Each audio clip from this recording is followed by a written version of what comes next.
السلام عليكم ورحمة الله تعالى وبركاته. أهلا بكم في القناة ديالي وصفات أم حفصة. اليوم عندي لكم وصفة جديدة إن شاء الله. مرحبا بكم عندي. كنتمنى أنكم تكونوا بخير وعلى خير. المهم الوصفة عندي هي كرواسة كي كتشوفوها كي كتجي. نمشيو للوصفة وطريقة التحضير. عندنا هنايا شوية النافع، شوية حبة حلاوة، عندنا معلقة كبيرة ديال الخميرة، عندنا كاس مع مرش ديال سنيدة، عندنا كاس تاع الحليب دافي، وعندنا جوج بيضات، عندنا خمارة وحدة، فانية وحدة، نص كاس ديال الزيت، وعندنا معلقة ديال الزبدة، وعندنا الدقيق.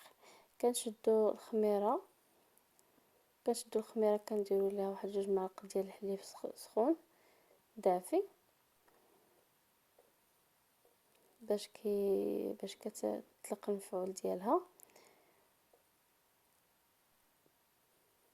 هنا رانا درت ليها داك جوج معالق ديال الدقيق، خليتها باش تطلق.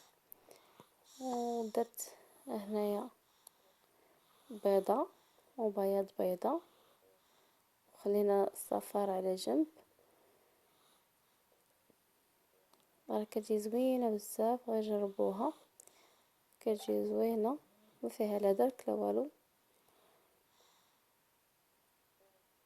نتوما كي كتشوفوا غادي نحيد ديك الصفار بيضة نخليوها على جنب، غنحتاجوها في الاخر.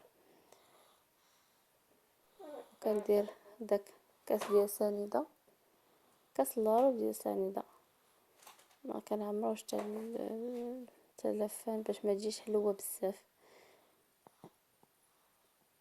وكندير نص كاس ديال الزيت، كندير فانيلا،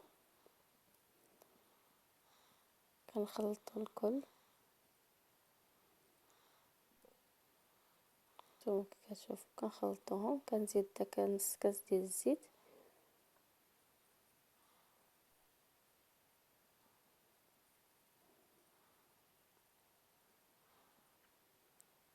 وكنزيد النافع وحبة حلاوة،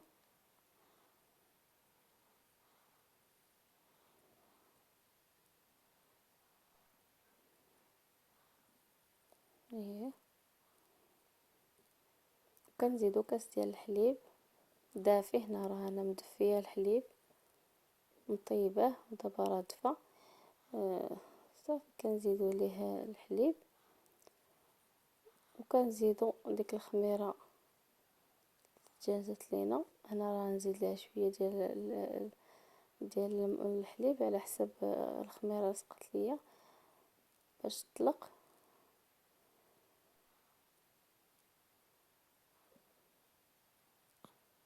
صافي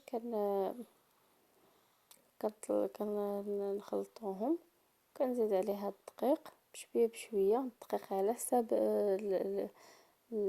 على حسب، حيتاش كل دقيق وهو كاين اللي كيشرب، كاين اللي لا، على حسب الخليط. هي كتجي خفيفه.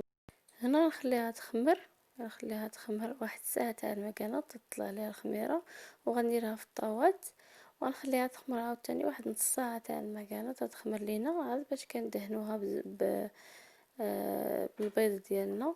البيض ديالنا اللي درنا فيه شويه ديال الخل، وكندهنوه بها وكندخلوه على درجه الحراره 180 درجه، ولكن كنتكون شاعليها من قبل كيكون سخون الفران. صافي كندخلوها غير في الوسط، كتجي كطيب من الفوق ومن التحت دقه. صافي الا بغيتو ديروا فيها الشكلاط في الوسط ديروا ليها الشكلاط، بغيتو ديروا ليها الجنجله من الفوق تقدروا ديروا ليها اللي يعجبكم ديروه.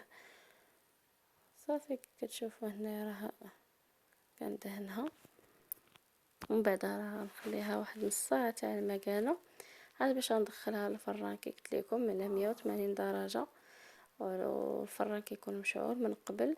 كندخلوها في الوسط كطيب لينا من فوق ومن التحت. صافي هي كي جات، واخا الضو ما كيبينهاش مزيان، وراه كتجي زوينه بزاف ورطبه.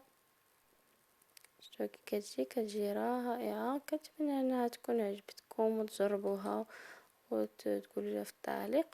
وما تنساوش ديروا لي واحد اللايك في الفيديو، اللي دخل شاف هذا الفيديو ما تنساش الا ما مشاركش يشارك ويفعل.